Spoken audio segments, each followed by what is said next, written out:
Yep, that's me, holding my breath underwater, riding a marlin and stabbing it in the head. You may have seen this video already online as it received over 30 million views from just one Instagram post. If you're wondering how in the world I got myself into this situation, keep on watching.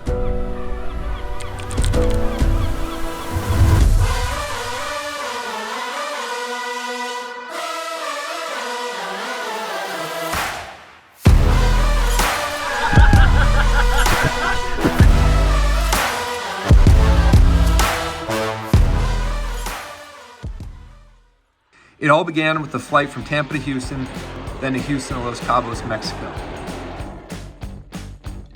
After getting through customs, I brushed up on my Espanol a bit and then met up with the boys. Yo quiero una chela. No, yo quiero más chelas. From there we hopped in a van and drove 6 hours through the Mexican mountains and desert. Later that night we grabbed some local cuisine, did some light stretching. 6 hours in the van. And met up with some Mexican fishermen. We hopped in their boat, which was still on its trailer. Yeah, check out the viz.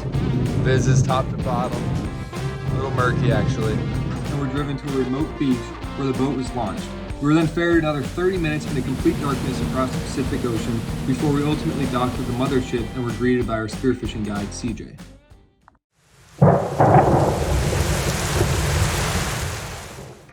Having traveled all this way, I was disappointed, to say the least, to hear that the weather forecast for the next few days was terrible and might prevent us from venturing offshore. Blake had been seasick for 2 days straight and never complained, not once. He gained some serious respect in my book.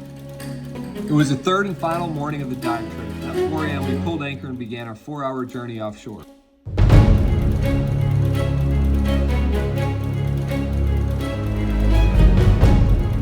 Finally, I might get a chance at a wahoo, mahi-mahi, big tuna, or maybe even a marlin if I'm lucky. We reach our destination, I hop in the water. Hell yeah, brother. We toss our flashers and start chumming. A little bit later and I don't feel so good, and just like that, I'm seasick too and puking my brains out. But a little puke isn't gonna stop me. The day goes on without much luck, but then finally, I see a big wahoo and close the gap. I'm point blank and squeeze the trigger, and I somehow miss.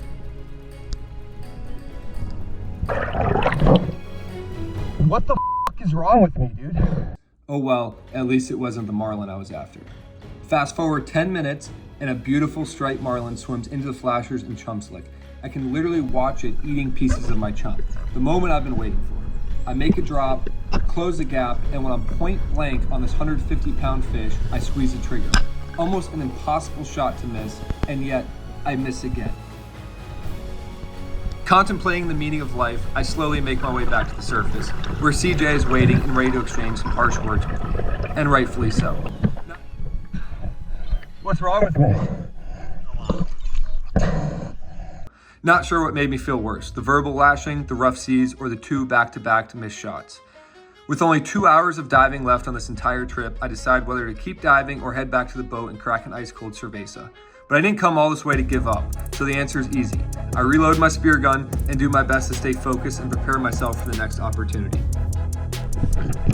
An hour later and 3 marlins swim by. I set my sights on the lead marlin, but he's swimming too fast. Fortunately, the 3rd marlin in the group swims right into my line of fire.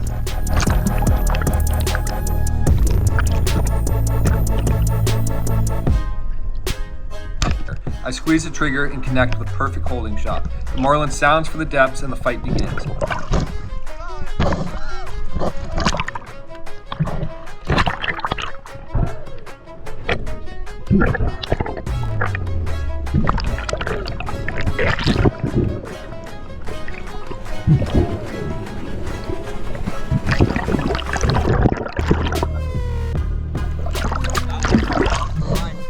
You want me to finish him off?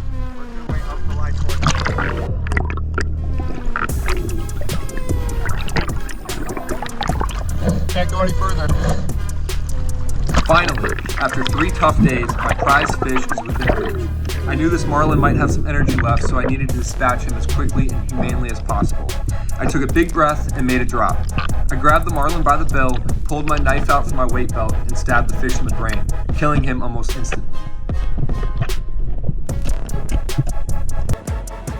We brought this fish to the surface and briefly celebrated.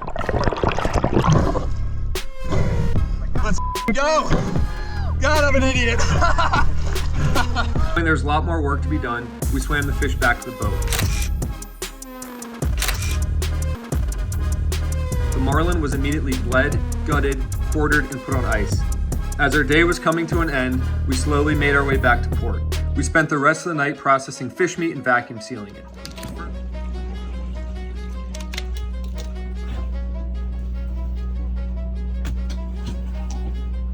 The first mate made us an unbelievable Mexican marlin dish, and we also ate some of the meat raw, which was equally delicious. Well, this is it. So long, Mexico.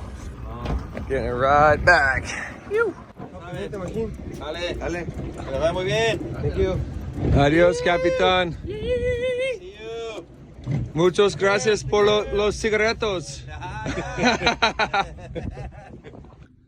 I did receive quite a bit of negative feedback from the internet peanut gallery. Many comments to the effect of, wish a shark would have eaten him, and billfish are catch and release only were left on my post. What these keyboard warriors don't realize is just how high the mortality rate is for hook and line caught billfish. 1 in every 7 billfish ends up dead after a long and stressful battle, a so-called mud dart sinking straight to the bottom after being released and left as shark food. I'm not trying to justify my marlin harvest, but rather point out the hypocrisy from the so-called catch and release bill fishermen. And every ounce of this fish was eaten or given away to friends and neighbors. We ate it raw, we grilled it, and smoked it. I'm even having a bone mount made of the skull and bill. As a bucket list fish, I believe there's nothing wrong or immoral about spearing 1 marlin in a country where it's legal, as long as none of the harvest goes to waste. You can see a lot of time and effort went into landing this fish, and it's a memory I'll never forget. What are your thoughts on spearing marlin? Drop a comment below to let us know. I hope you all enjoyed this episode. If you did, make sure to subscribe to the channel. Until next time, guys.